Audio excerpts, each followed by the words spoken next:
Nyeri sendi itu kan bisa banyak Nah, penyebabnya. itu tadi. Jadi Nah, nyeri makanya, sendi tidak iya, selalu osteoartritis. tidak selalu. Kita bertiga udah sepakat nih. Jadi nyeri di lutut itu nggak serta-merta selalu problem di lutut. Tapi itu paranoid yang nggak penting. Level 1 orang ada juga tuh datang ke poli kita tuh, dok saya pengapuran grade 1. Aduh, gimana dok ya? Chinese itu paling tinggi untuk kasus lutut. Nomor 2 India, baru Melayu. Lutut, panggul, itu umumnya terapi terbaiknya, apalagi untuk fase-fase awal adalah penguatan otot. Kita akan memastikan pasien sudah menjalankan non operatif dulu. Nggak perlu operasi nih, cukup dengan suntik pasti nanti OA-nya bisa sembuh.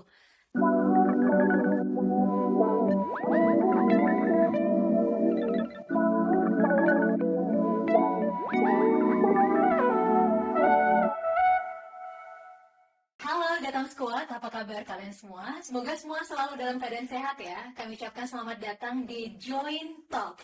Yang pasti senang sekali saya Diana Dwika bisa menemani Anda di episode kali ini. Dan episode kali ini sangat spesial karena kalau biasanya kita podcast itu narasumbernya cuma satu, tapi kali ini Gatam Squad. Kita kehadiran 3 dokter spesialis ortopedi, konsultan knee and hip. Langsung saja kita sapa beliau-beliau. Ada Dokter Budiman, halo dokter. Halo, Gatam Squad. Halo Dokter Jamot. Dokter Riki, halo, apa kabar? Semangat sehat semuanya ya. Semangat Pasti. Nah ini pastinya kita penasaran ya dari Gatam Squad semua. Kita mau bahas apa sih? Ini ada dokter-dokter spesialis hip and knee. Kita akan bahas tentang osteoartritis. Nah, mungkin ada ya dari Gatam Squad ya, mungkin kok bangun tidur rasanya sendi-sendinya sakit semua nih gitu. Ini benar OA atau bukan? Atau asam urat? Nah, cara mendeteksinya gimana? Atau mungkin ada juga Gatam Squad yang bertanya, benar nggak sih kalau operasi OA? Pagi dioperasi, siang udah bisa jalan. Nanti langsung dijawab ya dokter-dokter ya. Tapi saya mau ke dokter Diki terlebih dahulu nih. Kalau OA atau penyakit lutut lainnya, ini cara membedakannya gimana nih dokter? Jadi OA itu kita mesti klarifikasi itu ada singkatannya. Jadi osteoartritis. Osteoartritis itu suatu istilah untuk kumpulan gejala penyakit yang terdiri dari nyeri sendi, kaku-kaku, kadang menjadi bengkak, dan yang paling khas itu adalah lebih sakit ketika dipakai untuk beraktivitas. Tetapi saat sudah resting agak lama, dia nyerinya hilang. Gitu. Jadi itu osteoartritis. Osteoartritis itu bisa terjadi di berbagai macam sendi. Dan biasanya erat hubungannya dengan penuaan. Dan kenapa yang sekarang kita mau bahas itu lutut? Karena lutut itu salah satu sendi yang cukup besar dalam menopang berat badan. Oleh karena itu dia sering banget terkena problem osteoartritis. Tapi OA sendiri sebenarnya ada bahasa umumnya lah, bahasa awamnya itu apa dokter? Nah itu, di Indonesia ini kan istilah banyak ya, macam-macam ya. Mulai dari nyeri sendi lah yang paling lurus gitu kan. Terus kedua pengapuran. Nah ini paling umum nih ya, pengapuran. Jadi kadang-kadang itu jadi misleading ya pengapuran. Jadi awam itu selalu merasa ada kapur. Ternyata nggak ada kapur. Jadi pengapuran itu suatu bahasa Indonesia yang mungkin dipermudah supaya awam lebih gampang mengerti, tapi pada dasarnya nggak ada kapur dalam situ. Lalu ada istilah lain yang seperti rematik, habis itu asam urat, kolesterol. Itu 3 hal yang paling sering terucap oleh pasien dan surroundingnya, teman-temannya, keluarganya, pembantunya, nini, teteh, segala macam gitu kan. Ada keluhan si kakek lagi, aduh sakit ya lututnya ya. Habis itu, kolesterol tinggi kan, asam urat tinggi. Ya, nanti kita akan pelajari ya, maksudnya itu suatu judgement yang nggak segampang itu kita bilang, itu asam urat, tuh kolesterol ini apa segala macam. Jadi kita perlu klarifikasi lagi supaya awam Gatam Squad ini bisa lebih mengerti dan tidak salah kaprah. Oke, nah kalau tadi Dokter Riki menyampaikan bahwa sebenarnya kalau mungkin ya kita secara orang awam gitu, saya terutama sebagai orang awam itu menyebut OA itu pengapuran, tapi ternyata sebenarnya nggak terjadi, nggak ada kapur gitu ya di sini. Nah sebenarnya apa yang terjadi di OA itu, Dokter Jamot? Nah, sebenarnya istilah osteoartritis itu kan di mana kondisi apapun penyebabnya, di mana kondisi tulang rawan sendinya rusak. Seperti dokter kita bilang, rusak umumnya sangat berhubungan dengan faktor penuaan atau aging. Jadi tulang rawan sendi lutut, tulang rawan sendi panggul, tulang rawan, semua sendi ini kan ada tulang rawannya. Yang mungkin kalau dianalogikan mudah ya seperti kalau ujung tulang ayam yang kita bisa gigit lunak, Ya, nah itulah ya. tulang rawan. Semua kondisi di mana tulang rawan rusak itu sebenarnya disebut osteoartritis. Oke. Nah, kompensasi atau badan kita biasanya membentuk tumbuh Spur. tulang-tulang di sekitarnya untuk Ya. mengurangi nyeri. Jadi Osteofit ya, atau bahasanya spur ya. ya. Nah, itu yang mungkin dianalogikan sebagai Pekapuran, atau ya. pertumbuhan tulang berlebih. Ya. Itu. Jadi artinya kompensasi itu akan ada tumbuh atau Ya, tulang-tulang baru. makin grade-nya nambah dia makin banyak. Itu sebenarnya reaksi tubuh kita untuk meminimalkan gerakan sendi karena nyeri kan, Sudah rusak ya. supaya nggak makin rusak. Oke, nah kalau Dokter Budiman, kalau misalkan kita ini sebagai orang awam ingin mengetahui ini sebenarnya memang kita OA kah gitu? Atau tadi mungkin orang berpikir enggak ini asam urat nih, tadi kamu makan apa? Biasanya banyak kayak gitu ya gitu. Iya, iya. Atau rematik atau gimana? Ini cara-cara mendeteksinya yang bisa kita lakukan sendiri di rumah ini seperti apa, Dokter? Pertama dari gejalanya ya. Yang tadi seperti Dokter Riki bilang, kalau OA itu dia khasnya itu dengan aktivitas makin memberat.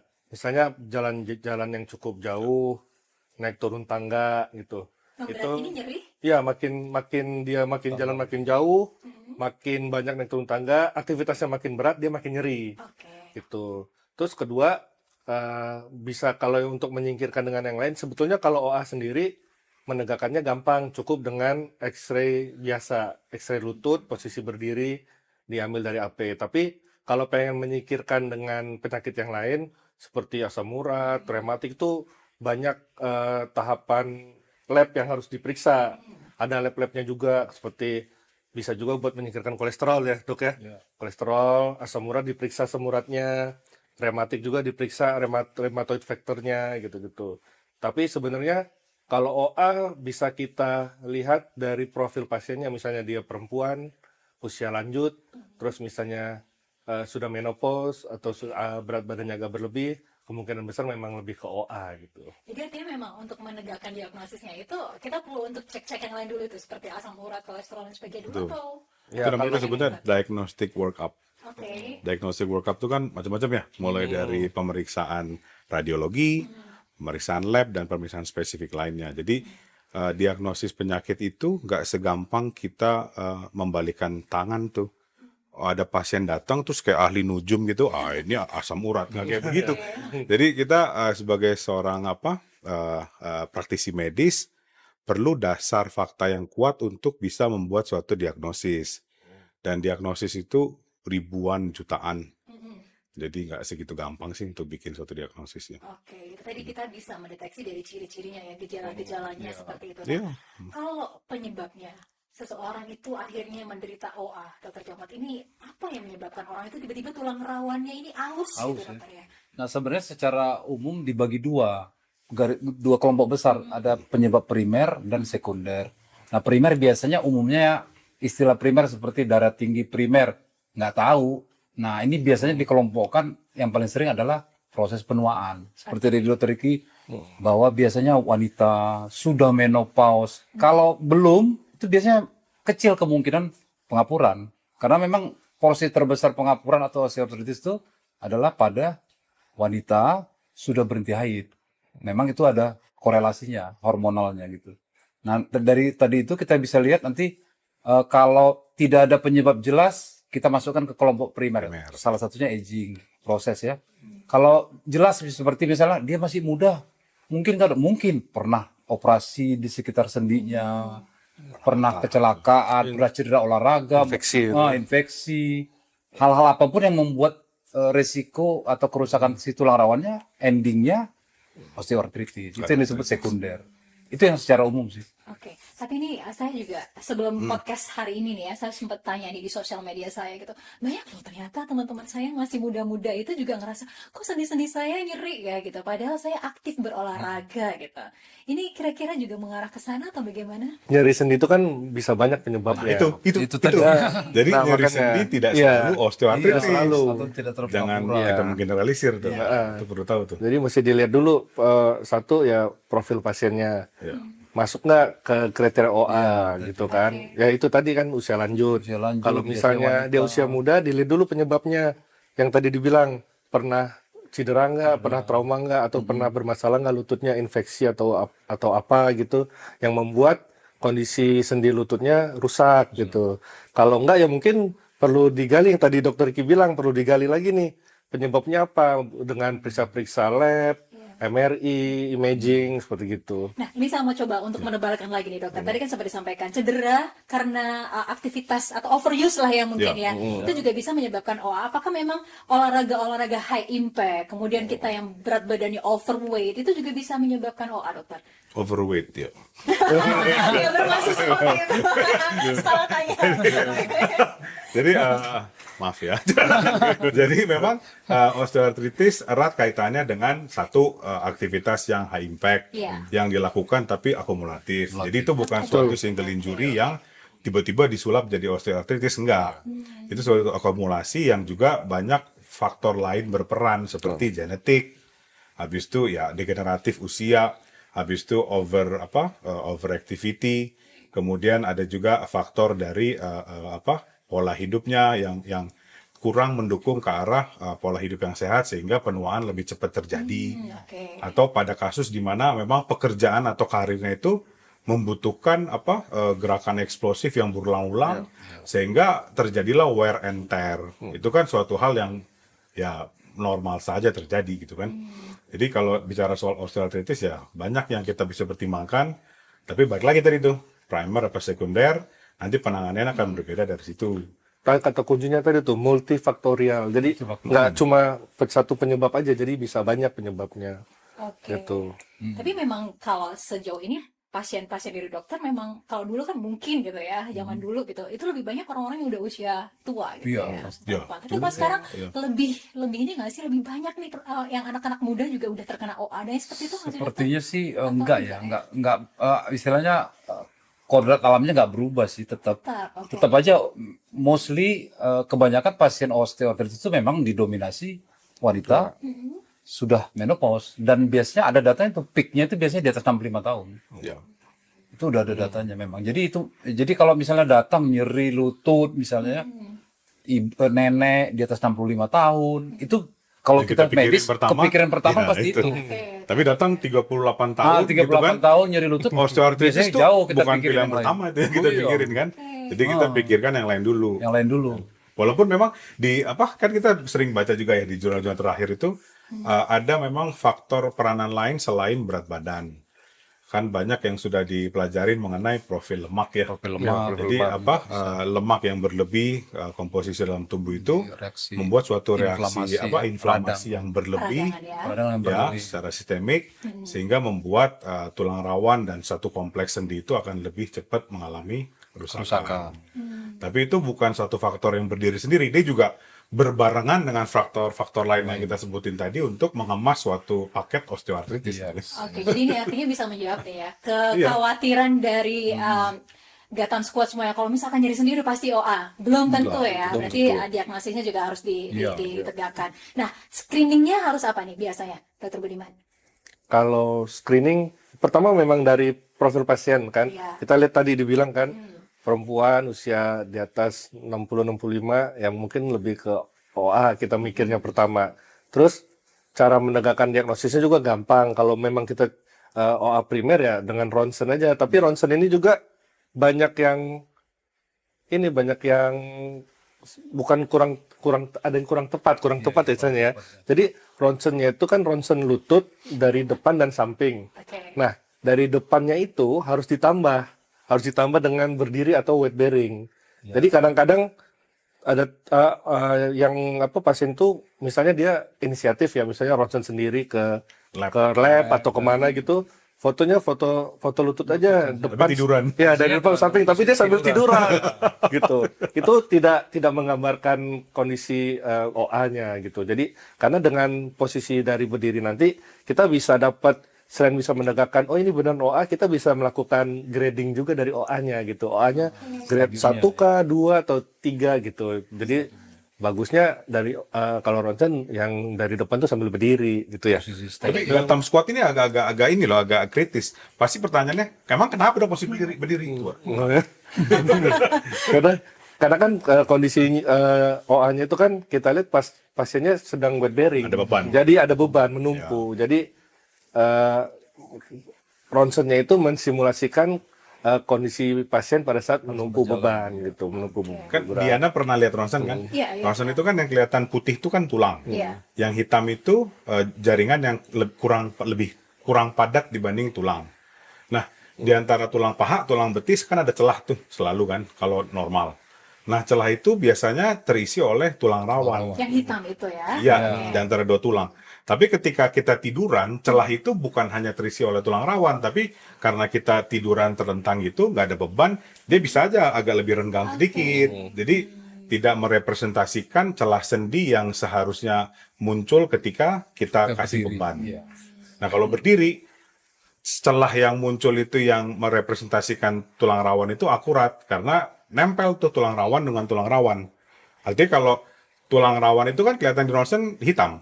Kalau tulang keras kelihatan di ronsen putih. Nah, ketika celah antara dua tulang putih itu ada lebar, berarti tulang rawannya tebel. Tapi kalau celahnya itu udah nggak ada, berarti nggak ada tulang rawan lagi dong Artinya di antara salah dua posisi itu. ronsen aja juga bisa. Bisa. Salah Diagnosis, hasil diagnosis. diagnosa ya. Dokter Ricky malah lebih teliti lagi Lebih kalau precise lagi. di rumah sakit Eka pakai apa? Saya pakai Rosenberg view. Sama long leg ya, X-ray. long leg X-ray. Jadi dari ujung pinggul sampai ujung kaki kelihatan. Oke. Tahu nggak kenapa? Tahu nggak kenapa? Gara-gara kita bertiga udah sepakat nih. Jadi nyeri di lutut itu nggak serta-merta selalu problem di lutut.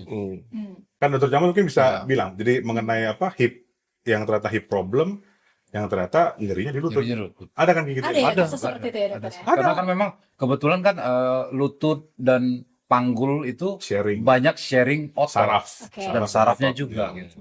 Jadi memang kadang-kadang nyerinya itu bisa dari bukan daerahnya sendiri gitu. Ya. Kadang-kadang kita pernah pusing-pusing mikirin ini lututnya problemnya apa kok normal. Iya. Terus kita ronsen long leg X-ray yang kelihatan dari panggul, ternyata panggulnya pengapuran, udah botak tulang rawannya. Malah mungkin kadang orang berpikir kalau lututnya nyeri terus habis itu merambah ke panggul, malah panggulnya kompensasi nih dari lutut, bisa jadi seperti itu ya. Karena sebenarnya malah sumber sakitnya ada di Ada juga yang sumber sakitnya bukan di lutut, bukan di panggul, tapi di Tulang belakang. tulang belakang. tulang belakang. Iya. Bisa ya dokter ya? Oh, bisa banget. Jadi ya kita nggak boleh kecelek lah istilahnya untuk kayak gitu-gitu. Oke. Nah, dokter, kalau tadi akhirnya pemirsa ini sudah tahu nih, oh iya ternyata osteoartritis gitu ya. Ini ada grade-grade-nya juga nggak sih kalau OA itu? Dokter Jambut? Ada. Secara umum sih biasanya itu kan grade itu ditentukan dari hasil ronsen ya. Berdiri, ya. X-ray berdiri tadi. Grade itu sebenarnya umumnya kita pakai kan berdasarkan radiologi tadi ronsen itu 1 sampai 4. 1 ya paling ringan, ya 4 paling berat, paling parah. Nah, itu sebenarnya salah satu tujuannya adalah kita bisa menduga dan merencanakan apa yang kita bisa kerjakan untuk pasien ini. Misalnya umumnya ya grade 1 2 biasanya tidak perlu tindakan operasi. Ini disebut non operasi. Tapi 3 4 umumnya perlu operasi karena memang kerusakannya luas, kerusakan tulang rawannya sudah cukup luas. Jadi biasanya tidak akan respon dengan berbagai macam modalitas yang non operasi. Kalau sampai grade 4 itu sebenarnya kayak gimana sih kondisinya, dokter? Kalau grade 4 itu yang tadi dokter Ki bilang, jadi antara tulang yang keras sama yang keras kan antara tulang paha sama tulang kering itu sudah kissing, Jadi udah sering sudah sering beradu. Jadi Udah tiap habis, dia habis jalan power. sakit. Jadi sakit. itu udah grade 4 atau grade 3 juga sebenarnya sudah Grade 3 biasanya belum nyentuh ya kissing, tapi sudah menjadi menyempit atau narrowing Ya. bahasanya. Sudah menyempit tapi belum sampai kissing ya, menyentuh jadi rapat gitu. Biasanya kan sebenarnya kalau kissing artinya sudah hilang total kedua lapisan atas bawah tulang rawan. Belum kissing baru tipis-tipis. Ya, menyempit lah. Istilah kita narrowing itu sudah disebut grade 3 gitu. Ini pastinya ya kalau Gatam Squad semuanya khawatir kalau udah didiagnosa OA gitu ya. Meskipun level 1 aja, pasti udah pernah ini bisa sembuh nggak ya? Karena pasti sudah ada rasa nyeri gitu. Tapi itu paranoid yang nggak penting. Level 1 orang ada juga tuh datang ke poli kita tuh, dok saya pengapuran grade 1. Aduh, gimana dok ya? Ibu umurnya berapa bu? 45. Ya wajar bu. Jadi grade semua orang akan mengalami penuaan 1. Semua orang akan mengalami osteoartritis. Tapi tidak semua orang yang mengalami osteoartritis itu mengalami nyeri yang berat. Dan tidak semua orang harus dioperasi gitu kan. Jadi itu mesti kita terima bahwa kita memang hidup makin tua. Kalau kita nggak makin tua, buminya penuh gitu kan. Nah, itu kan hal yang memang kita harus terima gitu kan. Iya. Jadi mesti biar pandangannya seragam. Tapi artinya itu memang bisa sembuh nggak dokter? Grade 1 aja, grade 1 dulu ya, grade 1. Gimana? Jadi gini, Gimana? itu kan memang Sesuatu yang nggak bisa iya, dielakkan sesuatu gitu yang kan. nggak bisa dielakkan. Iya. Balik ke tujuan Treatment. terapi ya, tujuan treatment OA itu satu itu adalah stop progression of the disease. Jadi memang Perlambat. memperlambat prosesnya, bukan Stop. menyembuhkan. Ah, Jadi memang sayang sekali sampai saat ini belum ada terapi atau tindakan yang bisa mereverse kerusakan tulang rawan pada OA. Sampai saat ini ya. Iya. Sampai saat di ini. freeze gitu. Iya. Oke, nggak boleh makin jelek.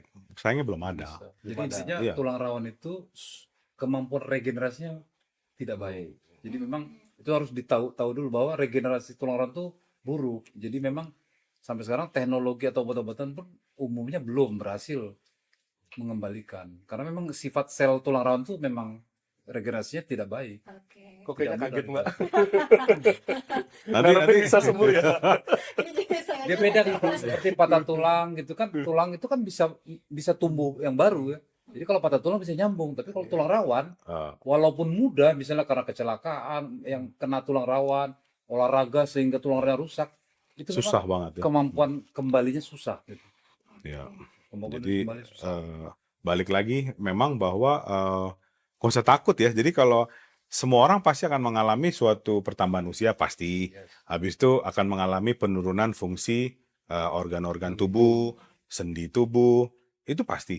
Tapi kan yang kita perlu takutin adalah ketika kita berumur 60 tahun atau 50 tahun, tapi kita tidak bisa mengimbangi level activity di average orang usia segitu. Itu yang jadi problem. Tapi kalau kita di usia 60, tapi kita masih above average activity level di usia segitu, kita sehat namanya. Gitu. Jadi level parameter sehatnya itu adalah kita mencapai di average atau di atas average itu. Itu level sembuhnya. Tapi kalau level sembuhnya, balikin saya dok ke lutut usia 20 tahun. Nah itu kita mesti bertemu yang maha kuasa dulu kalau gitu. nggak bisa do magic lah ya mas. Nggak bisa. Oke.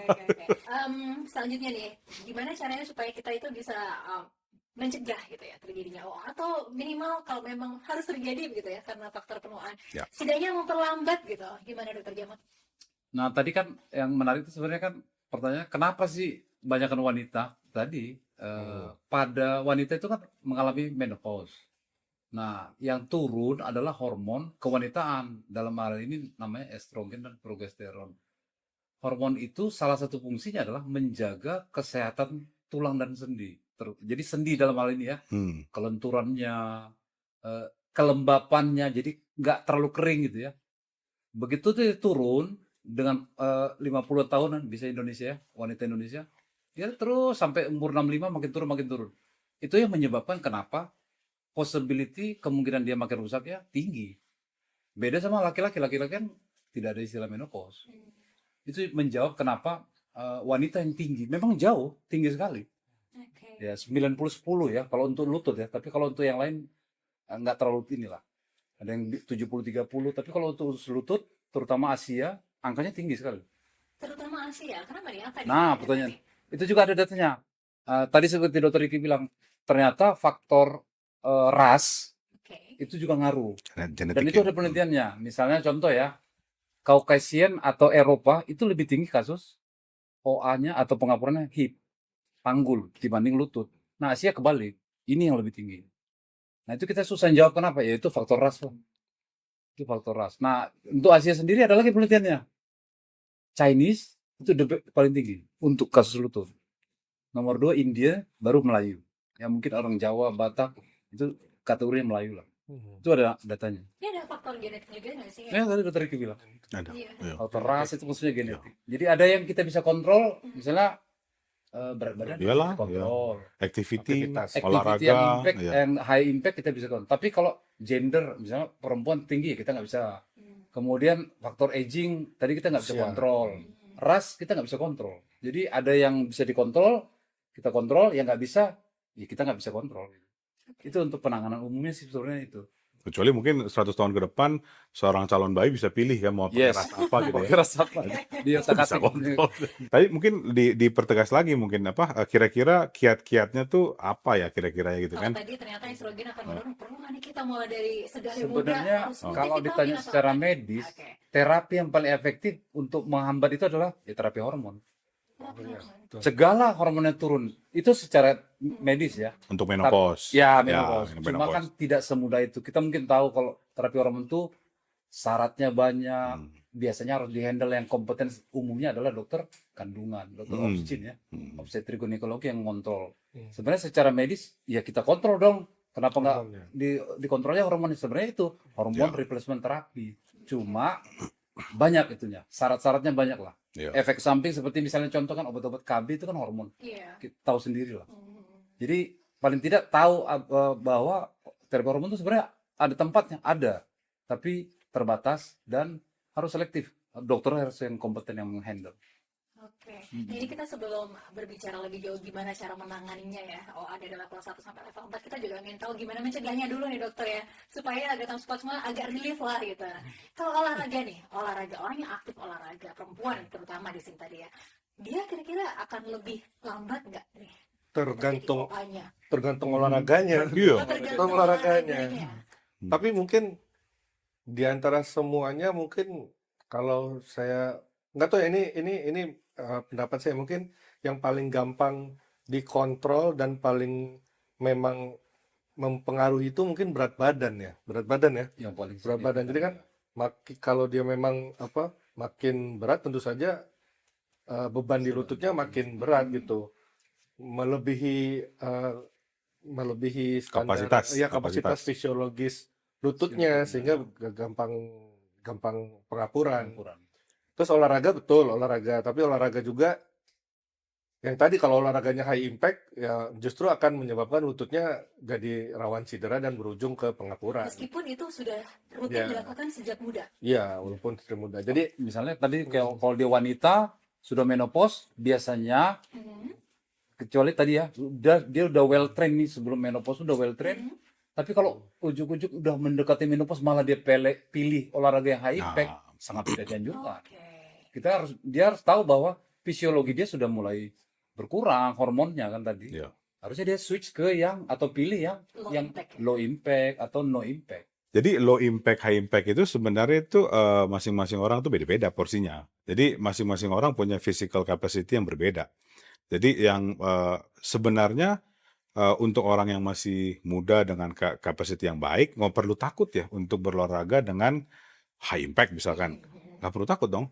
Tapi asalkan misalkan dia proper gitu kan. Artinya dia mau main bola tapi berat badan 150 kg, tinggi badan 160 cm. Nah, itu kalau dipaksain terus jadi kayak Cristiano Ronaldo, lututnya hancur gitu kan.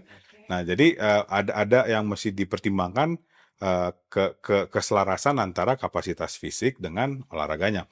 Bicara mengenai high impact, low impact, sebenarnya batasannya paling gampang adalah ketika kita melakukan suatu olahraga yang katanya menurut kita itu ringan, tapi setelah olahraga besoknya sakit-sakit kan. Itu berarti udah di atas dari kemampuan kapasitas fisiknya dong, gitu kan. Nah, itu udah paling gampang. Terus bagaimana kita bisa mengukur olahraga apa saja kah yang cocok untuk saya gitu kan? Itu yang tahu individunya sendiri sebenarnya. Jadi kita berkaca kepada diri kita sendiri, bukan mengukur terhadap teman saya umur segini masih bisa gitu kok, gitu kan? Itu nggak bisa dipatokan. Jadi kita masih mengetahui olahraga mana. Misalkan saya hobi basket gitu ya, di umur segini dengan berat badan seperti ini gitu kan, saya akan mengukur ketika saya terlalu banyak lompat, habis itu saya terlalu banyak main di underring, habis itu saya terlalu banyak lari-lari kiri kanan sana, besok paginya saya bangun pincang-pincang, artinya itu udah melebihi kapasitas saya gitu kan. Jadi next saya main lagi, saya akan lebih turunin lagi dong intensitasnya gitu kan.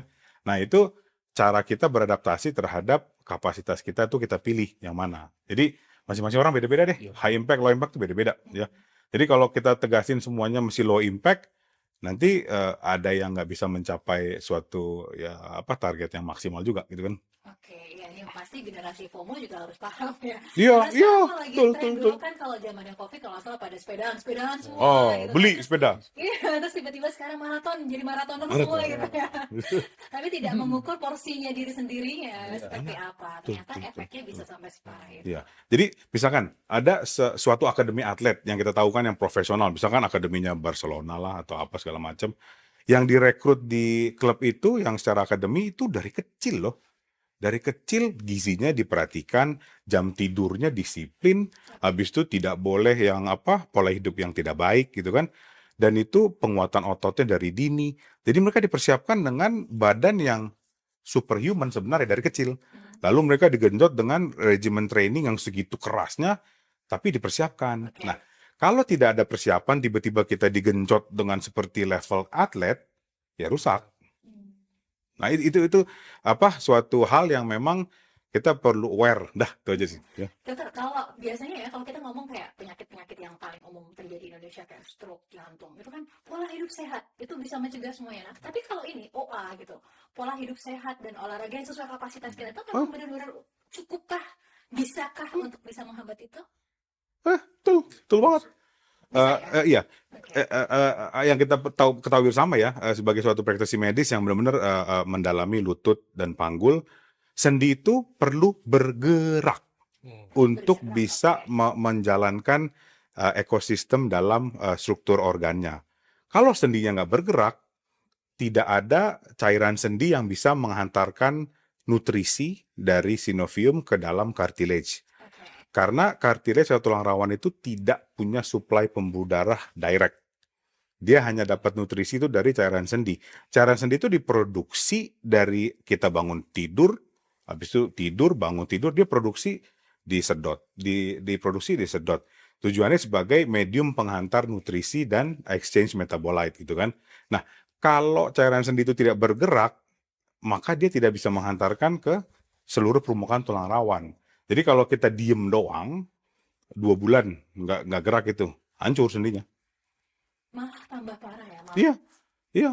Jadi malah kita kalau ada osteoartritis, kita nggak mengedukasi pasien kita untuk diem doang, tapi bergerak sesuai dengan kapasitasnya, gitu loh. Oke. Gitu.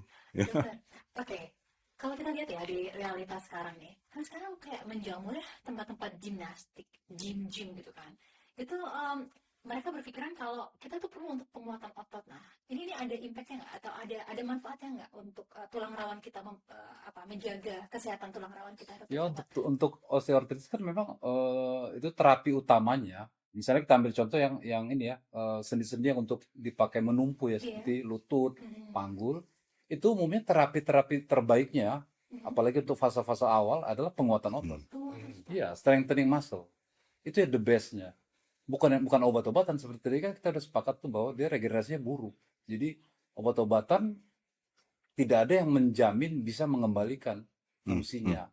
Paling pun kalau ada obat-obatan hanya sifatnya memberi nutrisi sehingga yang belum rusak tidak ikut-ikutan rusak. Oke. Tapi yang udah rusak dikembalin ke sehat enggak. Biasanya misalnya 10% rusak, 90% masih bagus ya. Nah, diharapkan obat-obatan itu memberi nutrisi sehingga tidak ikut-ikutan rusak. Yang tadi seperti Dr. Budiman bilang bahwa prinsipnya mendelay supaya stadium atau grade-nya nggak naik. Oke. Nah, yang the best-nya adalah penguatan. Karena tadi, Hmm. karena dengan otot yang kuat, misalnya ada pengapuran pun di lutut, saat digunakan, loading atau beban yang diberikan ke sendi yang rusak diambil alih atau di take over oleh otot yang kuat gitu. Konsepnya sebenarnya itu, mengurangi pembebanan ke sendi yang rusak. Maka itu kalau otot kita atau sendi di lutut nyeri, ternyata paha ini harus ada strengthening-nya Iya. gitu ya. Jadi nanti kita bebannya itu bisa Yes, berbagi, berbagi. gitu ya, ke bagian-bagiannya tidak menumpuk hanya pada lutut seperti itu. Iya. Nah, itu yang sering lupa memang. Kebanyakan kan berharap fisioterapi. Oke, fisioterapi, tapi dalam hal ini harusnya yang dominan adalah penguatan. Penguatan. Bukan modalitas kayak distro, dipanaskan, bukan. Sebenarnya bukan itu. Itu hanya adjuvan apa tambahan ya. Utamanya sebenarnya strengthening. Itu sudah rekomendasi dari Iya. semua ya. American Orthopedic juga. Tapi kadang orang tuh takut ya, kalau udah lututnya nyeri itu dibikin olahraga, aduh jadi tambah sakit, jadi diemin aja. Umumnya kan Seperti strengtheningnya itu. yang sifatnya no impact. Biasanya kan dilakukan pada posisi duduk dan tiduran. Oke. Biasanya umumnya sepedahan ya, kayak seperti sepeda sepedahan. statis, Kalau di lutut kan nguatin itu ya dok ya, otot quadricep quadricep, sama ya, hamstring. hamstring gitu, Salah satunya dengan itu, dengan apa, sepedahan. sepedahan. Mungkin kan ada juga yang bilang, oh, jalan di air bagus. Sebenarnya tujuannya sama, itu penguatan juga. Jalan di dalam air maksudnya. Jalan di dalam kolam. Kalau di atas air, Bukan di atas air. Jalan di dalam air. Gitu maksudnya. Tujuannya semua strengthening. Tapi kan Statis, gitu. nggak menutup kemungkinan setelah sepeda statis. Tapi saran sepeda statis ya, kalau sepeda di jalanan bahaya. Sepeda statis udah kuat, next stepnya tetap weight training, Iya. tetap weight training. Tetap running. Tapi nggak tiba-tiba lagi sakit-sakit lutut weight training gitu. Ya.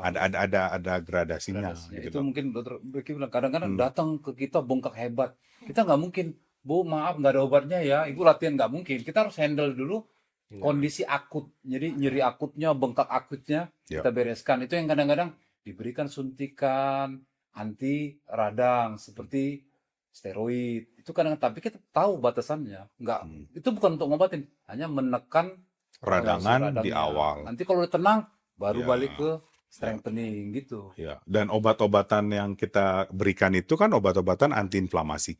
Pasien suka bertanya, "Oh, Dok, ini obat anti nyeri aja." Oh, bukan, ini obat antiinflamasi sekaligus memang ada obat anti nyerinya. Tapi ini kita perlu luruskan juga. Jadi, obat antiinflamasi itu bukan suatu obat yang bisa membalikan kondisi secara permanen, enggak. Ya. Tapi itu istilahnya seperti kita mau memadamkan api dari suatu api yang masih percikan sampai suatu api yang udah satu rumah. Itu kita simulasikan sebagai peradangan. Ketika peradangan yang di lutut karena osteoartritis itu masih sebesar suatu percikan api, kita padamkan dengan antiinflamasi yang cukup, itu akan lebih cepat redanya dibandingkan suatu api yang udah satu membumbung satu rumah, tetap kita pakai alat pemadam kebakaran yang sama kecilnya, itu akan jauh lebih susah. Jadi ketika peradangan itu udah terlalu lama dan sudah menjadi propagasi lingkaran setan dalam hal peradangan, obat antiinflamasi itu akan lebih susah untuk meredam dan mempercepat slope turun dari inflamasi dibandingkan saat awal kita udah kasih. Oke. Gitu. Jadi kadang-kadang pasien suka takut kan karena ini chemicals yang sebenarnya nggak perlu karena ini obat-obat kimia gitu kan. Tapi rasionalisasi di balik kita memberikan itu adalah ya tadi, kita nggak mau sampai apinya udah gede segede rumah baru kita padamin pakai apkar yang cuman segede begini gitu kan. Gitu loh, ya kan?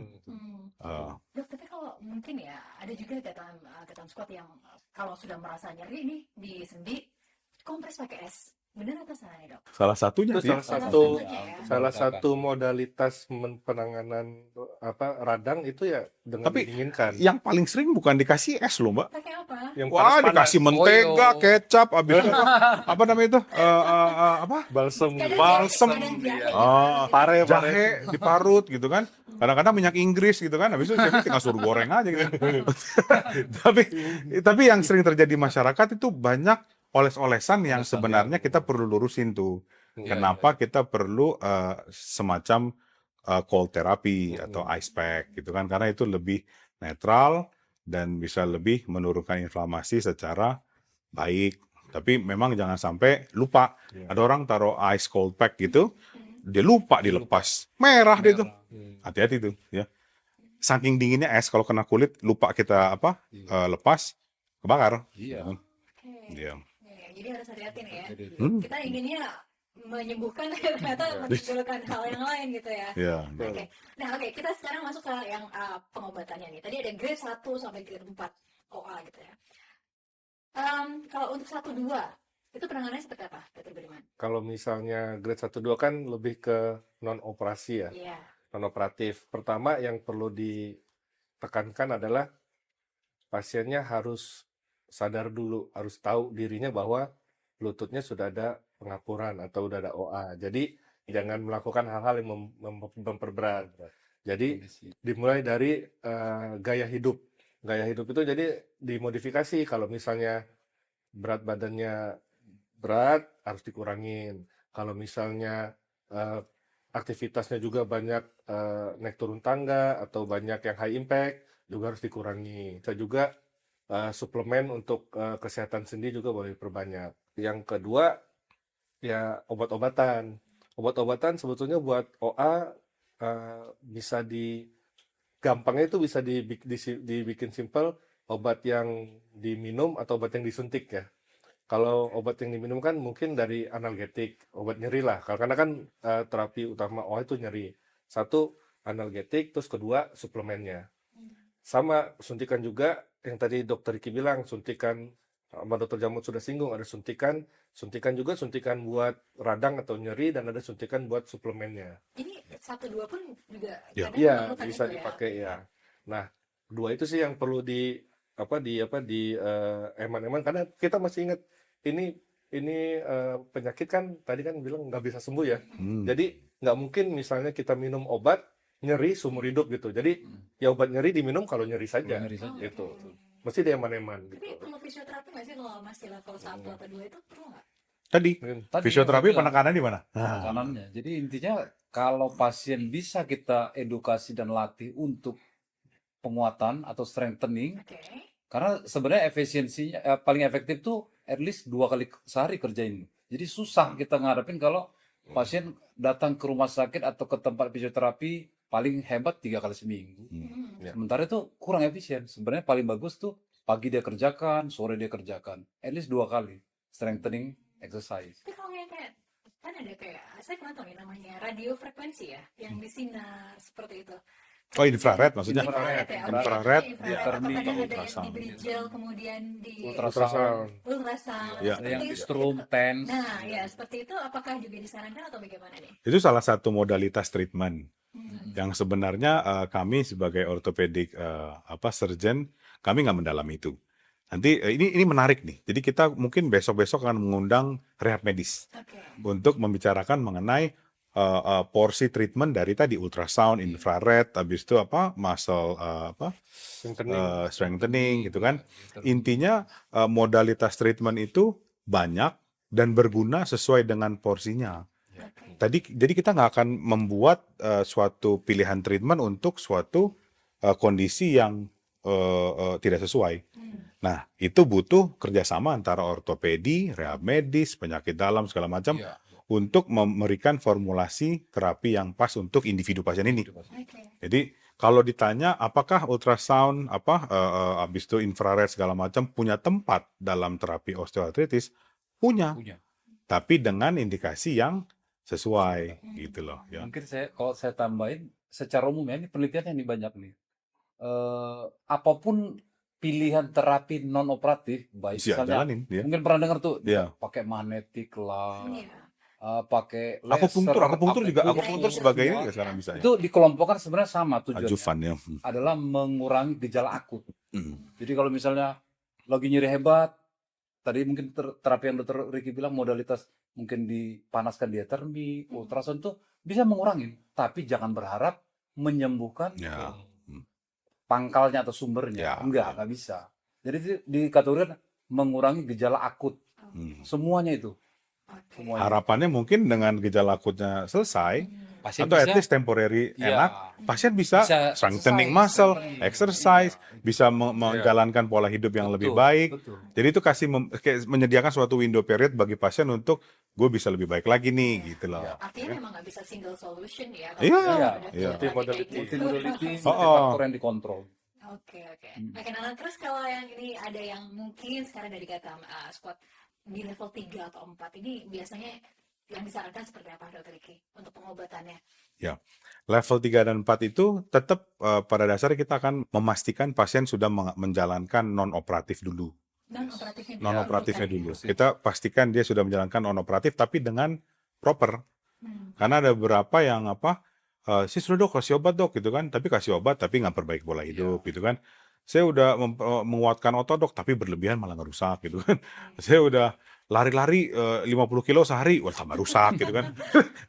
Jadi itu diluruskan dulu non-operatif yang proper. Nah ketika itu dalam beberapa bulan ke depan kita lihat trennya. Ketika trennya itu dia keluhannya makin berkurang, artinya kita berhasil untuk memperlambat progressionnya. Tapi ketika trennya itu keluhannya stagnan atau bahkan bertambah, berarti ada sesuatu yang mungkin non-operatif yang kurang tepat, atau memang ada yang namanya accelerated knee osteoarthritis, yang harusnya dalam beberapa tahun dia progres lambat-lambat, tapi ini berprogres dalam beberapa bulan dengan cepat. ada namanya kayak gitu, accelerated knee OA. Nah, hal-hal yang seperti itu baru kita kasih opsi yang memang lebih advance ya, operasi. Dan operasi itu kita sudah ketahui bersama bertiga bahwa operasi untuk osteoarthritis ada dua ranahnya. Satu preservation atau satu replacement. Preservation itu adalah ketika usia pasien masih relatif muda dan itu di negara-negara parameter muda itu beda-beda. Di Jepang itu orang umur 70 tahun masih dianggap muda gitu kan. Tapi di Indonesia umur 60 tahun ya sudah dianggap sepuh gitu kan. Nah, ketika secara area masing-masing itu dibilang masih muda, kita akan cenderung untuk knee preservation.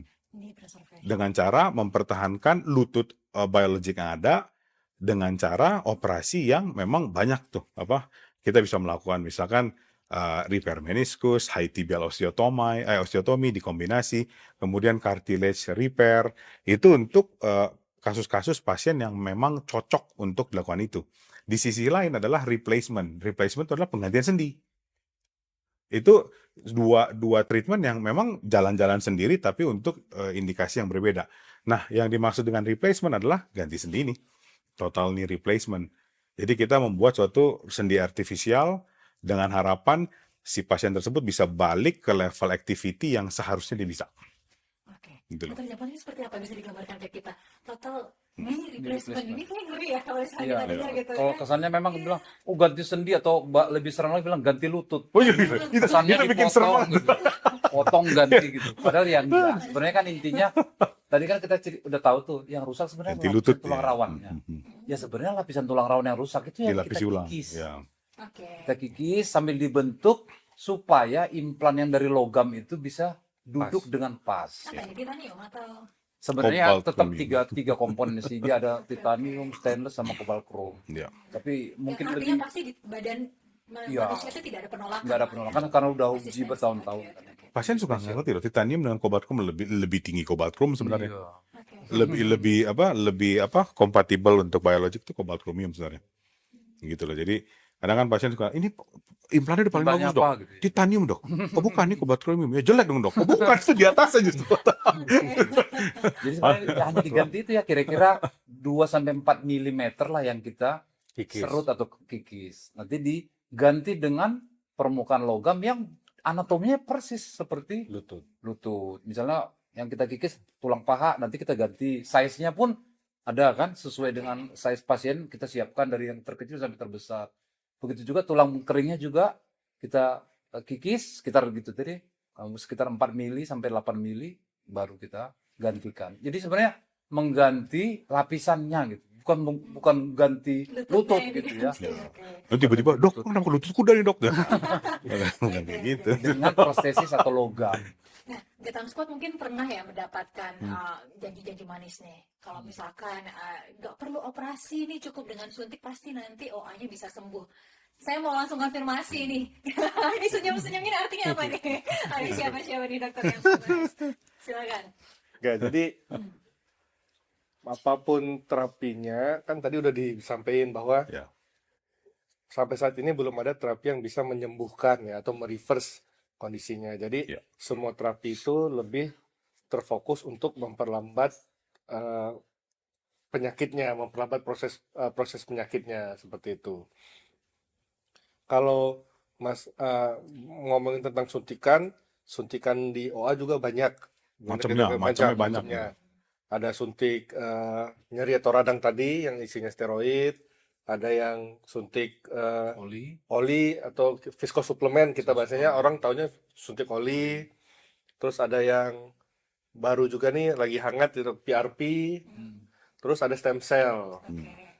Itu nah kita ngomongin yang Dua yang pertama. lama dulu aja ya. Yang misalnya yang suntik anti radang itu boleh apa enggak? Tadi sudah disampaikan kalau suntik itu boleh, boleh terutama pada kasus-kasus atau pada kondisi pasiennya lagi meradang ya akut. Terus yang perlu diperhatikan adalah ini suntikan ini nggak boleh terlalu sering dan harus sesuai dosisnya. Jadi misalnya suntik nih minggu ini masih sakit, bukan berarti minggu depan disuntik lagi, nggak kayak gitu. Jadi dia sarannya adalah 6 bulan sekali, 6 bulan maksimal atau setahun itu maksimal 3 kali. Tapi pada umumnya kami melakukannya maksimal tuh 6 bulan karena ada efek sampingnya juga gitu. Terus Dan yang efek sampingnya lumayan lumayan, horor tuh. ya Tahu nggak? Kita tahu apa itu, Dok? cukup banyak yang suntikannya itu tidak sesuai dengan dosis atau tidak sesuai dengan teori ya gitu. Ada beberapa yang oversuntik itu over. Iya. Mungkin Dokter Ricky bisa Langsung dijawab. Silakan. yang tadi udah bilang. Untuk operasi kan. Ya, seringkali kita kan operasi dengan kondisi lutut pasien yang tulangnya tuh keropos banget. Oke. Padahal secara usia belum yang tua sekali, masih umur 60 awal. Tapi pas kita buka tulangnya itu udah kayak celah-celah antar rongga tulang itu udah gede-gede, Jadi ini maksudnya lembek, ada OA tapi ada keropos, gitu. iya. Jadi pas kita pencet pakai jari aja dia langsung denting begini tulangnya itu, gitu kan.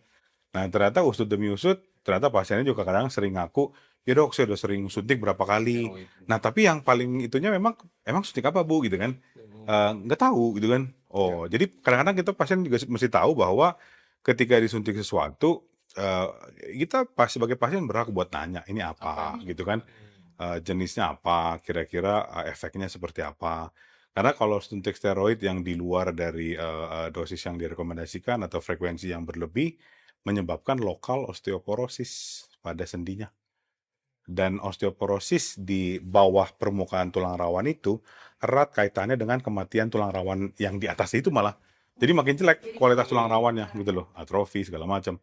Nah itu yang kita tidak akan jadikan rekomendasi untuk terapi yang berkelanjutan gitu loh. Ini biasanya kalau dokter-dokter menyarankan untuk suntik seperti ini tuh dalam kondisi pasien seperti apa nih, Dok? Sakitan, Lagi sakitnya Sakit. berat tadi. Fase akut. Memang boleh, tapi sakitan memang boleh. ada Ada batasan porsinya seperti ini, ya, seperti tadi porsi ya. Oke. Steroid ya. steroid. Tapi dengan ada pengecualian, kita nggak boleh suntik steroid pada pasien dengan diabetes. Ya, karena sedikit banyak bisa mempengaruhi kadar gula dalam darah juga. Oke. Jadi naik gula darahnya gitu kan. Belum infeksi ya, takut infeksi juga.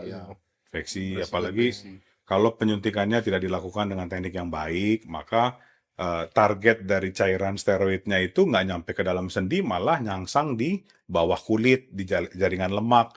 Akibatnya jaringan lemaknya jadi atrofi, kulitnya jadi atrofi dan jadi putih-putih. Jadi kayak semacam vitiligo gitu di area suntikannya. Itu bisa terjadi gitu kan. Nah, jadi ya banyak hal-hal yang mungkin bisa dihindari dengan cara yang benar. Dampaknya cukup signifikan ternyata ya dokter ya, itu Ya. dari suntik steroid tadi ya. Jadi kalau misalkan dianjurkan ini masih nyeri, ternyata suntik lagi, itu yang harus dipertanyakan ya kalau Iya. misalkan ada anjuran seperti itu. Itu kalau satu steroid. Tadi ada juga Viscosupplementation. Ya, Oke. viscosupplementation Oli itu tadi ya. suntik oli itu biasanya isinya asam hyaluronat. Hmm. Asam hyaluronat itu dia beda merek, beda Berat dosis. molekul. Ya. Ada beda berat molekul, beda dosis. Jadi ada yang per 6 bulan sekali, ada yang per 1 tahun sekali, ada yang per 2 tahun sekali. Itu ya fungsinya sebagai suplemen yang disuntikan langsung ke dalam sendi. Seperti Jadi pelumas. ya seperti pelumas, jadi ada efek lubrikasinya, ada efek bikin tulang rawannya lembab, menjaga kelembapannya, sehingga diharapkan degenerasi dari tulang rawannya berkurang. Gitu. Itu cukup banyak juga dilakukan suntikan. Banyak pasien yang takut loh. Apa Dok, kalau suntik oli saya jadi tergantungan nggak? Iya, Coba. betul. Betul. Jadi ini Nggak ada ketergantungan ketergantungan. itu. Iya, Itu bukan tergantungan, iya. emang dosis aja kayak gitu, Ya. emang aturan pakainya seperti itu. Iya. Gitu. Kayak Dan kita apakah cairan sendi itu memang diproduksi apa enggak? Diproduksi produksi. oleh diri sendiri. Normal Hmm. sih. Syaratnya bergerak. Oke. Jadi kalau nggak disuntik pelumas bukan berarti dalam lututnya nggak ada cairan sendi loh. Tetap Tetap ya. ada, Kayak tetap keren ada. gitu ya. Ini kan sebagai suatu tambahan pelumasan. Secara umum sih kita biasanya memberikan suntikan oli tadi, itu biasanya kalau stadium-stadium yang sudah berat, tapi belum memungkinkan operasi, atau pasiennya belum mau operasi. Karena kita asumsikan bahwa kualitas oli yang tadi dokter Riki bilang, diproduksi itu biasanya sekitar 5 cc ya per lutut. Hmm. Tapi pada kondisi tadi yang udah stadiumnya Jelek, ya. agak berjelek tadi, kita analogikan itu udah terjadi kualitasnya jelek, kayak kotor ya, kayak mungkin mesin tua gitu, dan volumenya pun nggak normal lagi, kurang dari 5 cc gitu. Jadi perlu kita ganti atau tambah. Kalau kita ngomongin tentang ini kan sebenarnya tadi tulang rawannya sudah mulai menipis ya dokter. Nah ini kalau kaitannya sama tadi cairan sendi ini sebenarnya seperti apa nih dalam case OA? Oh, hubungan antara cairan sendi dengan tulang rawan. Nah, tadi kan kita udah sempat bahas tuh. Tulang rawan tidak mempunyai direct akses vaskular dari pembuluh darah. Iya. Tulang rawan merupakan suatu jaringan yang terdiri dari sel. Ya. Sel butuh makanan, Nutrisi. Sel butuh exchange juga zat-zat metabolit sisa.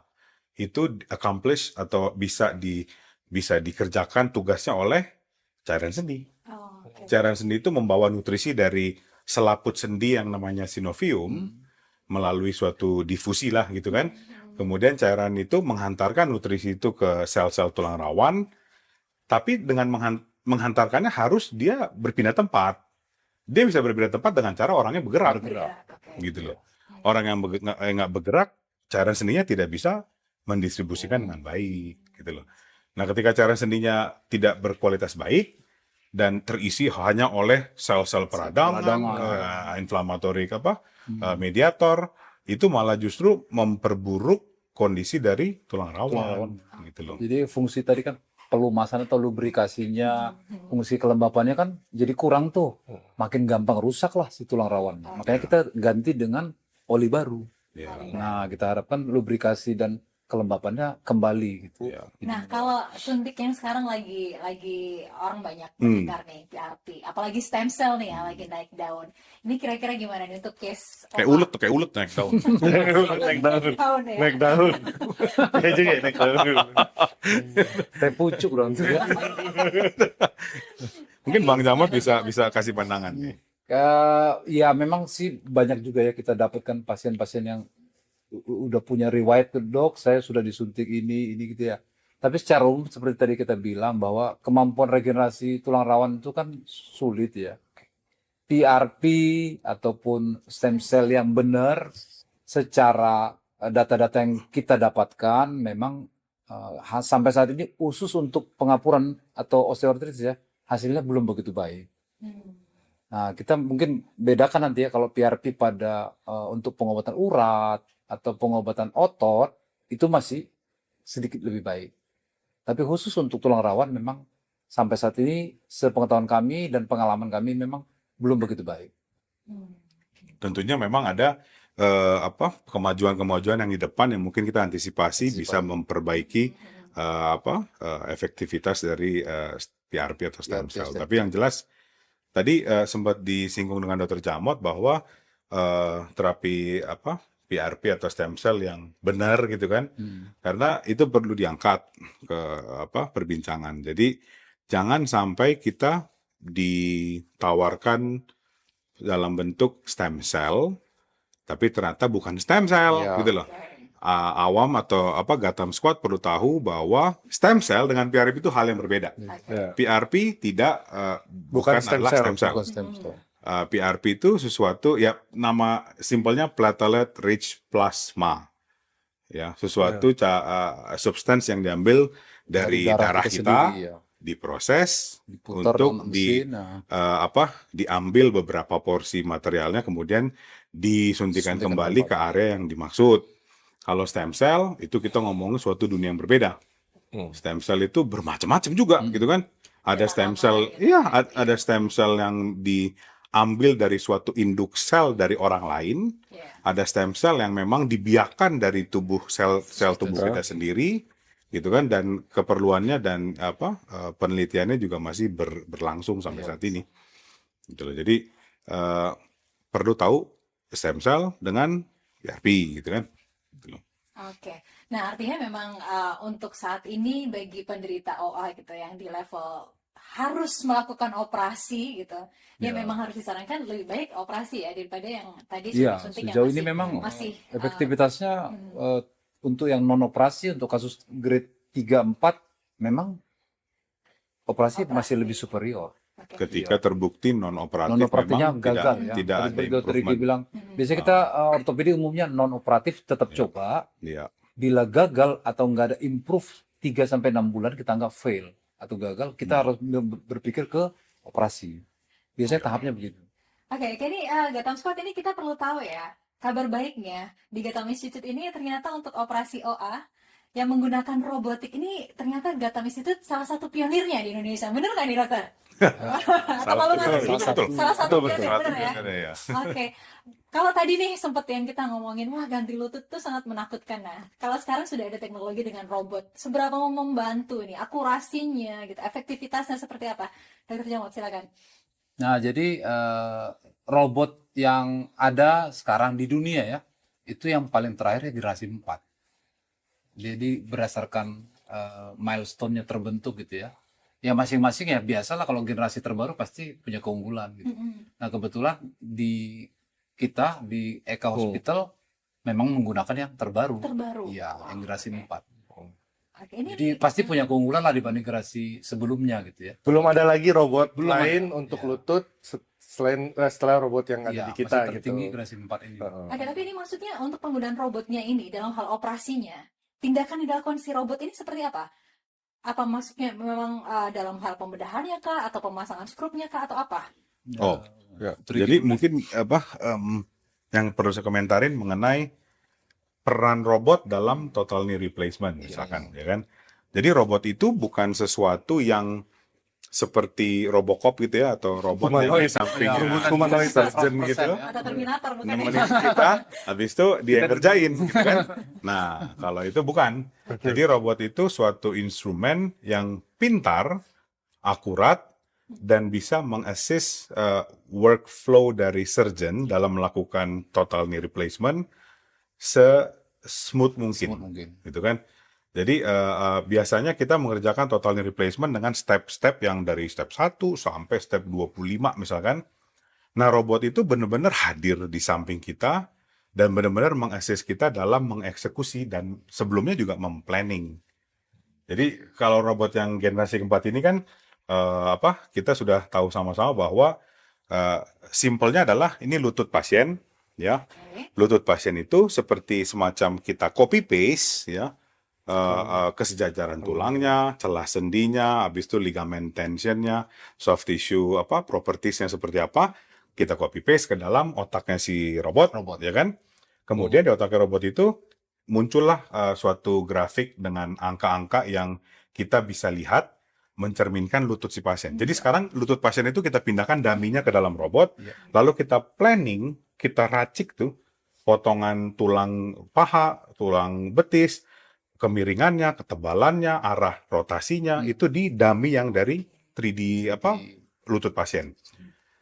Dari situ kita sudah capai suatu hasil yang maksimal, baru kita eksekusi di lutut pasien gitu loh. Jadi kita melakukan preparasi dulu, kita maunya seberapa lurus, misal atau kita masih sisain miring, berapa size-nya sampai kita sebelum melakukan sudah tahu dulu. Nah, Sebelum kita yang terakhir ini yang terbaru juga kita nggak perlu lagi CT scan. Oke, boleh nggak dikasih gambarannya? Ini nih ciri-cirinya kalau perbedaannya kalau yang dulu manual mungkin ya, masih konvensional sama yang sekarang sudah robotik itu seperti apa? Yang konvensional tuh kan kita kan yang tadi itu kita mau bikin potongan ya, potongan paha, potongan tulang kering itu pakai alat potong kayak ada jignya gitu. Jadi ntar cetakannya ntar so kita itu masuk ke jig itu jadi dia ngikisnya rata gitu. Terus sebelum ada robotik juga ada yang pakai navigasi komputer, itu juga potongannya juga kelihatan di komputer, potongannya akurat atau enggak. Nah sekarang yang terbaru ini dengan robot kita udah nggak perlu lagi tuh pakai yang cetakan itu. Jadi robotnya itu bantu kita motong supaya pas kita melakukan pengikisan tulang rawan itu sesuai dengan cetakan implannya. Jadi miring dikit aja robotnya nggak mau.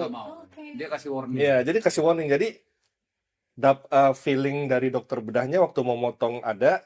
Terus kalaupun misalnya dokter bedahnya agak miring-miring, robotnya yang mengkoreksi gitu. Jadi harusnya akurasinya ya jauh lebih baik ya.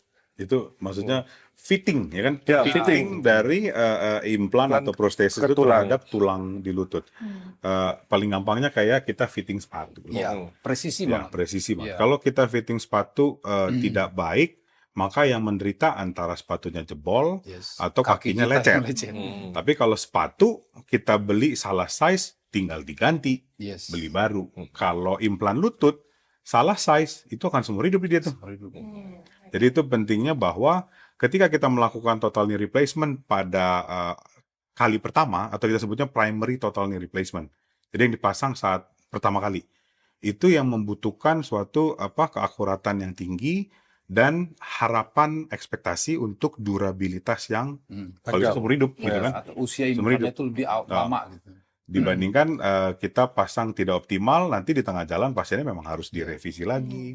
Dan itu benar-benar duitnya banyak karena costly banget. Resikonya Ya, juga. costly banget. Mungkin kalau dulu kita sering dengar ya, orang udah habis operasi OA gitu ya, Iya. tapi ternyata sampai 3 bulan belum bisa berjalan dengan normal, masih itu memang mungkin dulu ya terjadi ya. Tapi kalau dengan robotik sekarang mungkin akan lebih minimal. Ya, Kita nih saksi hidup nih. Oke. Saksi hidup dari pasien-pasien itu sendiri gitu kan. Coba mungkin Dr. Jamal Duriman bisa cerita pasien-pasiennya gimana tuh. Ya. ya memang dengan kemajuan teknologi, memang kebetulan ya di center kita, memang kita multidisiplin lah ya.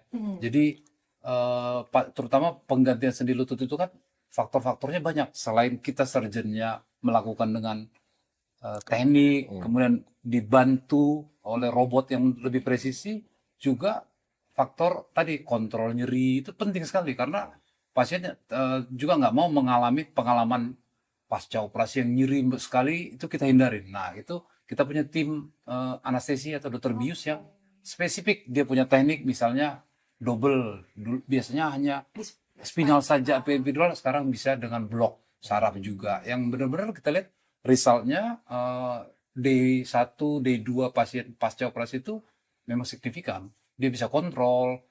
Jadi ada juga memakai pain control analgesia ya, yang patient control PCA juga ada. Jadi mereka yang nanti kita kerjasama dengan tim dan juga rehabilitasi. Jadi memang keberhasilannya tidak hanya di pihak kami sebagai surgeon. Satu tim. Nah, dokter biusnya juga dokter jantung, dokter Rehab medis, ya. dan terakhir rehab medis. Oke. Itu benar-benar. Dan kita punya juga ya, kita punya alat di pasca operasi itu pasien langsung kita gerakkan dengan mesin untuk dia tekuk-tekuk di tempat tidur. Kita punya. Dokter, ini kalau misalkan ada ya dari Gatam Squad yang lagi ngedengerin podcast kita, mungkin sudah pernah melakukan total knee replacement gitu ya, tapi ternyata memang masih belum menunjukkan hasil yang signifikan gitu. Kira-kira kalau dengan robot, bantuan teknologi robotik yang dimiliki oleh Gatam Institute ini, bisa nggak untuk membantu melakukan revisi gitu, memperbaiki pasca operasi tadi itu? Revisi ya. Revisi. Untuk robotik. Revisi untuk total knee replacement. Iya, yang misalkan sudah pernah nih total knee replacement, tapi ternyata hasilnya masih nyeri, masih sakit, belum menunjukkan hasil signifikan. Oke. Kira-kira gimana nih kalau dari Multifaktor. Ini penting nih karena tidak semua hasil operasi yang dilakukan baik robotik ataupun non robotik yang ternyata 2-3 bulan berikutnya masih terasa belum maksimal, tidak semua dari populasi pasien itu karena operasi yang jelek, nggak semuanya loh. Oke. Karena kebanyakan paling banyak yang kita temukan ya, satu compliance terhadap rehab medis. Pasca operasi bila tidak comply terhadap program-program fisioterapi, penguatan otot, flexibility exercise, maka lututnya akan kaku. Setelah kita operasi, tentunya kita menciptakan suatu luka. Luka di kulit, jaringan lemak, fasia, otot, dan tulang. Setiap luka pada jaringan makhluk hidup akan diikuti dengan recovery. Setiap recovery jaringan soft tissue akan ada muncul namanya scar atau fibrous tissue. Setiap fibrous tissue akan mengalami proses maturasi. Ketika dia maturasi dari fibrous menjadi suatu jaringan matur, dia akan bergerak secara bertahap dari jaringan yang kaku menjadi jaringan yang akan balik elastis. Proses itu butuh sampai berbulan-bulan. Dan ketika kita tidak dampingi dengan suatu proses fisioterapi yang baik, maka kekakuan itu akan mendominasi. Ketika kekakuan itu mendominasi, maka lutut itu akan terasa ketarik sana-sini. Dia mau nekuk, aduh sakit gitu kan. Dia mau putar kaki, sakit gitu kan. Karena belum elastis. Jadi itu satu, rehab medis. Penting sekali. Penting banget tuh ya. Terus kedua, ya tadi yang Dr. Jamot bilang, pain management yang tidak optimal. Karena pasien itu at least di 2 minggu pertama itu dia butuh benar-benar program anti nyeri yang benar-benar bagus. Gitu loh ya. Kalau itu tidak tertangani dengan baik, pasien akan takut. Mentalnya nggak berani bergerak. Kakunya makin mendominasi. Jadi itu lingkaran setan tuh. Dan akhirnya di akhir bulan kedua, itu kalau tidak diintervensi dengan cepat, itu kakunya permanen. Jadi banyak kan kita lihat operasi yang dilakukan tidak optimal dengan fisioterapinya. Di bulan kedua dia cuma bisa nekuk sekitar 90 derajat. Dan kalau udah lewat dari 2 bulan, apalagi lewat 3 Sulit bulan, sekali. permanen tuh. Permanen. Nggak bisa Kita mesti intervensi lagi dengan operasi untuk manipulasi. manipulasi lagi. Itu dari sisi fisioterapi. Dari sisi yang teknik operasi, Dr. Budiman bisa lebih menjelaskan nih dari sisi kenapa dengan robotik kita bisa lebih akurat menciptakan potongan, kemudian bisa lebih menghindari komplikasi-komplikasi akibat mismatch gitu ya. Oh, biasanya kalau dulu nih, kalau kita bandingkan, kalau konvensional dulu sampai Nah. waktu berapa lama sih untuk tindakan operasi, dan kalau sekarang Biasanya 1,5 sampai 2 jam lah. Kalau dengan robot bisa lebih cepat. Kita bisa rata-rata 1,5 jam lah, 1,5 jam. Karena kan kita udah nggak perlu pasang yang cetakannya tadi, nggak perlu pasang baut-baut segala macam. Jadi kita motong nanti langsung potong aja. Jadi otomatis ya waktu yang dibutuhkan untuk operasi jauh lebih cepat gitu, dan jauh lebih akurat. Sama saya sebetulnya mau nambahin yang tadi disampaikan ya, betapa pentingnya untuk mendapatkan hasil yang bagus pada operasi TKR primary. TKR primary itu TKR yang pertama gitu. Kenapa? Karena kalau nggak bagus, nanti ujungnya revisi. Dan sebagus-bagusnya operasi revisi, tidak akan sebagus hasil operasi primary. Gitu. Iya. Jadi misal operasi revisinya bagus gini akan lebih bagus hasil kalau misalnya primary-nya lebih bagus gitu. Dan nggak semua robot bisa mengasis kita untuk operasi revisi. Iya, Iya. gitu. Jadi robotik ini kan dalam suatu paradigma baru yang memang sedang berkembang. Kedepannya mungkin semua robot akan bisa melakukan revisi, tapi saat ini nggak semua robot bisa melakukan revisi.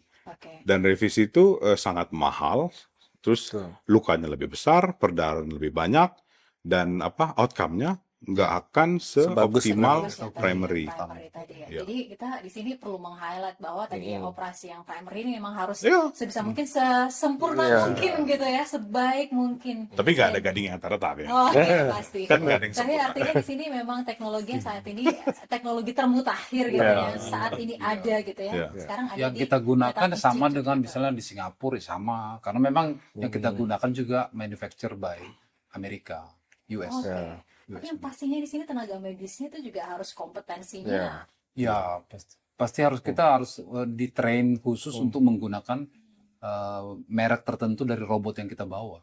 Harus, kalau enggak kita mungkin nggak bisa nguasain technically-nya. Dan kan Dr. Jamar, Dr. Budiman juga pasti merasakan ketika kita tidak memiliki modal skill dan pengetahuan yang baik untuk TKR konvensional, lalu kita berusaha untuk lompat ke robot tanpa dasar yang baik, maka kita juga tidak bisa mengutilisasi robot tersebut dengan maksimal. Iya. Karena di sebaik-baiknya suatu robot, tetap judgement dari surgeon itu saat operasi itu di atas segala-galanya. Iya. Kadang kita pernah kita melakukan operasi ya, lalu kita melakukan planning. Habis itu robotnya juga merekomendasi potong tebal segini. Habis itu pas kita mau potong, kita arahkan saw blade-nya itu ke tulang. Terus kita pikir, Kok lain ya? kok tebal banget ya? Oke. Kok tebal banget? Tapi beruntungnya di robot yang kita punya ini, kita bisa benar-benar mengadjust step by step. Kita bisa adjust, kita balik dulu. Kita Nggak bisa, reset. kita Ya, bisa, reset kita lagi, balik kita lagi, bisa. naikin lagi lebih tipis. Akhirnya kita potong di potongan lebih tipis, gitu kan? Tapi kadang-kadang kita juga bisa dua kemungkinan nih, bisa kita yang salah, bisa robot yang salah, gitu kan? Pernah kita merasa ketebelan, kita potong. Ternyata, nggak cukup, berarti kita masih tebal lagi. Tapi pernah juga kita mau kurangin ketebalannya, ternyata benar, gitu kan? Gitu. Jadi judgement dari surgeon itu tetap merupakan hal yang perlu jadi titik utama dulu sebenarnya. Iya. Jadi modal untuk skill konvensional itu tidak bisa dikesampingkan. Justru iya harusnya dia Konvensional atau dulu, udah ya. terlatih dan Ya. kompeten mengerjakan yang konvensional Baru harusnya menggunakan robot, robotik. gitu kan? Karena robotik ini membantu bukan mengambil alih. Dia membantu. Terutama yang terbaru ini dia benar-benar membantu waktu kita proses potong. Tapi tetap surgeon atau kita yang memegang si gergajinya. Tapi mungkin 10, 15, 20 tahun lagi nggak tahu dia ambil alih. Iya, kan? bisa ambil alih. Kita sambil ngopi gitu kan. Nah, Iya, ambil bisa. alih. Bisa, Nah, bisa, nggak apa-apa. bisa. Semuanya tergantikan dengan Iya. AI gitu. Was-was Bisa, sih bisa pasti, jadi. dokter. Bisa jadi. Oke. Ya artinya memang skill dan juga pengalaman itu nggak bisa dibohongin. Ini, Iya. ini versi terbaru, versi 4 gitu Versi ya. 4, Ini sejauh ini seperti apa nih? Kita mulai kan start Juli ya, Juli tahun lalu sudah mau hampir setahun. Kira-kira pasien kita itu di angka 60-an sekarang. Nah, eh, dengan volume yang sudah kita lakukan, yang kita rasakan nih dibanding dengan mungkin kalau dibandingkan dengan robot yang lain ya atau yang ini, di sini kita bisa lebih banyak melakukan assessment terhadap lutut intraoperatif. Jadi operasi total itu bukan cuma mengikis tulang atau memotong tulang saja gitu, bukan cuma bikin potongan gini-gini selesai gitu. Nggak, ternyata ada banyak faktor seperti salah satu yang paling penting adalah soft tissue balancing atau jaringan lunaknya.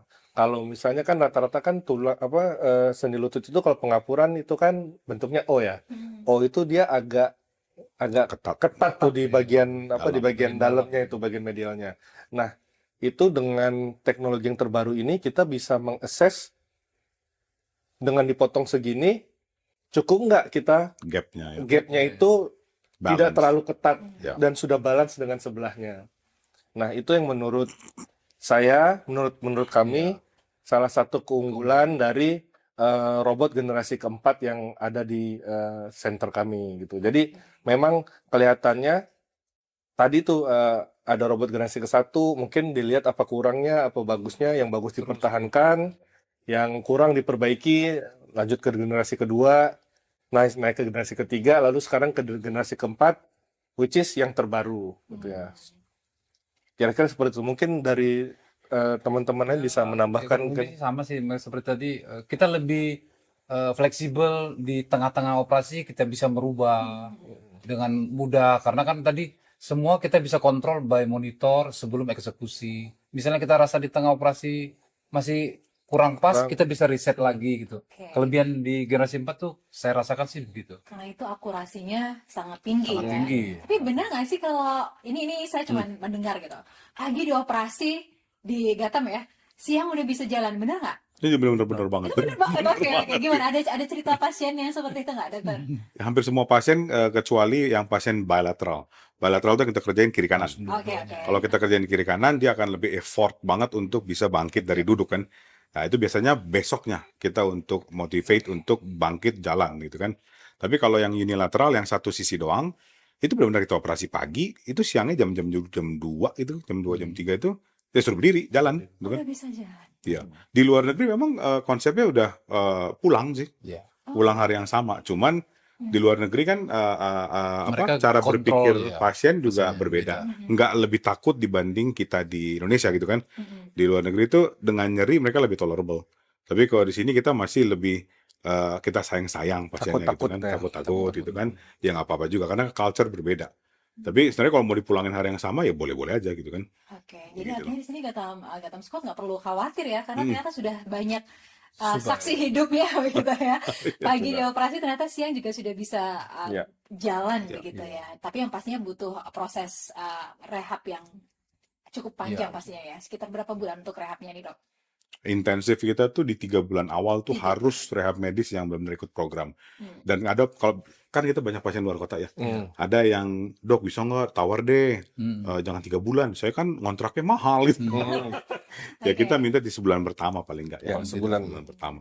Dan itu memang memegang peranan yang sangat signifikan ya, tadi ya, seperti yang kita ulas dalam proses penyembuhannya. Dok, saya mau tanya, kalau misalkan ada yang berpikir, oh ini untuk implan ada yang harganya yang murah, ada yang mahal, ini ngaruh nggak dari ya pasti memang harga nggak bisa bohong gitu, tapi seberapa signifikan sebenarnya ini impact-nya? Untuk kualitas ya memang umumnya ya harga ada ya kualitas biasanya ikut ya.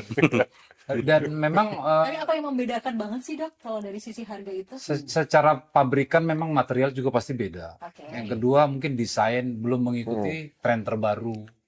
Di mana mungkin tidak merepresentasi fungsi dari alamiahnya si lutut. Lutut itu kan nggak hanya nekuk-nekuk saja, dia ada muter.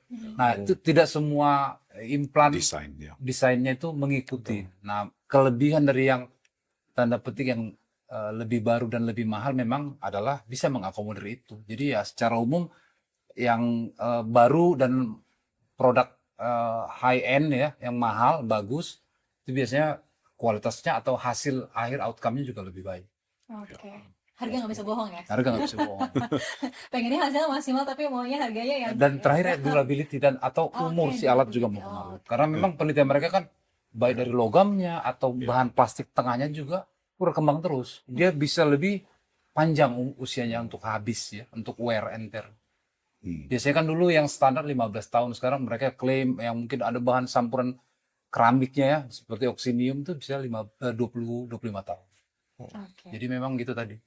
Iya. Kita Tapi harapkan dokter di lebih sini panjang. kita menarik ya, kita perlu highlight kalau misalkan memang butuh begitu ya tindakan operasi lutut misalkan osteoartritis ini, ternyata nggak perlu jauh-jauh ya, nggak harus sampai ke Singapura, nggak harus sampai ke Amerika, bahkan teknologi Amerika sudah ada di Gotham Institute begitu ya, dengan dokter yang sangat berpengalaman, teknologinya juga sudah termutakhir, sudah banyak saksi yang berhasil gitu ya. Iya. Artinya memang bagi masyarakat kita juga nggak perlu takut pastinya untuk operasi osteoartritis ini gitu ya.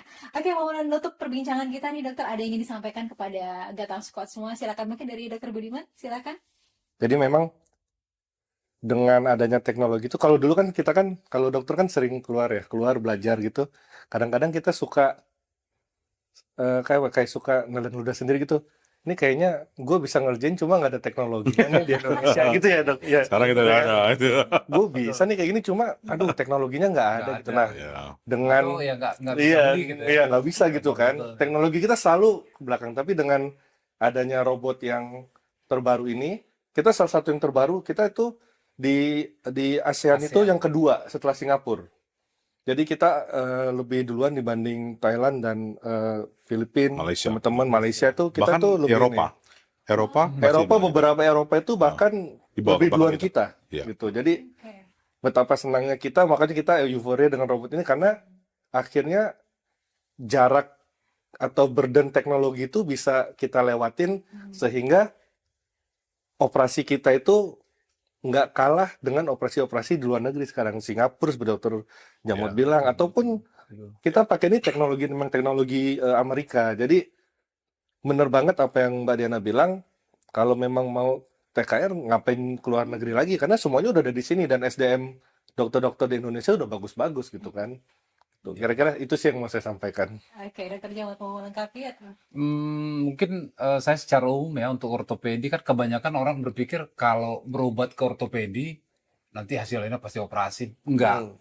Jadi perlu diluruskan. Kami juga diajar untuk mengedukasi atau memberitahu ke pasien bahwa kalau memang bukan operasi kita nggak akan operasi. Karena namanya gitu. dulu bedah tulang. Ya, karena dulu namanya bedah ortopedi, makanya sekarang jadi ortopedi traumatologi. Ya itu dan memang nggak usah takut, kita akan edukasi, kita periksa dengan baik dan kita kasih solusi. Kalau memang tidak perlu operasi, pasti tidak operasi. Jadi nggak semua pengapuran ending harus operasi, enggak. Oke. Itu sih message dari saya. Oke. Kalau dari saya lebih menambahkan sedikit, robot boleh canggih, dokter boleh pinter, rumah sakit boleh bagus, perawatan boleh canggih dan ramah. Tapi semua akan tidak ada artinya kalau pasiennya nggak trust ke dokternya. Untuk itu kami di sini untuk menjelaskan dengan sebaik mungkin supaya kami bisa dipercaya oleh rakyat Indonesia. Ya, jadi bahwa kita hadir di sini memang untuk membantu negara kita sendiri. Oke. Itu dari saya. Ya, artinya memang di sini Gotham Institute siap lah ya untuk bisa membantu pasien-pasien osteoartritis ini untuk bisa memiliki quality life yang lebih baik gitu pastinya ya. Yang pastinya memang dibutuhkan trust dari Iya. pasien-pasien atau dari masyarakat Indonesia semuanya. Semoga semakin sukses. Dokter-dokternya juga jangan stres ya. Enggak dong. Enggak, happy. Kita Sehat dan happy selalu ya dokter. ya. Thank you, Selalu. Mbak Dina. Selalu. Ya pastinya kita juga menantikan dokter-dokter untuk bisa sharing-sharing lagi di podcast pasti, ya. join kita di episode selanjutnya. Terima kasih banyak Dokter Kasih. Budiman. Terima kasih. Yang Terima host kasih. ini. Terima kasih Terima banyak. kasih. Semoga ini pastinya Ya. bisa mengedukasi ya masyarakat Indonesia semuanya. Yang pastinya Amin. kita harus hidup sehat, bahagia. Oke, Gatan Sobat semua, kita akan undur diri di episode kali ini. Semoga informasi ini membawa manfaat untuk Anda. Saya Diana Dwika undur diri. Terima kasih. Sampai jumpa. Say bye.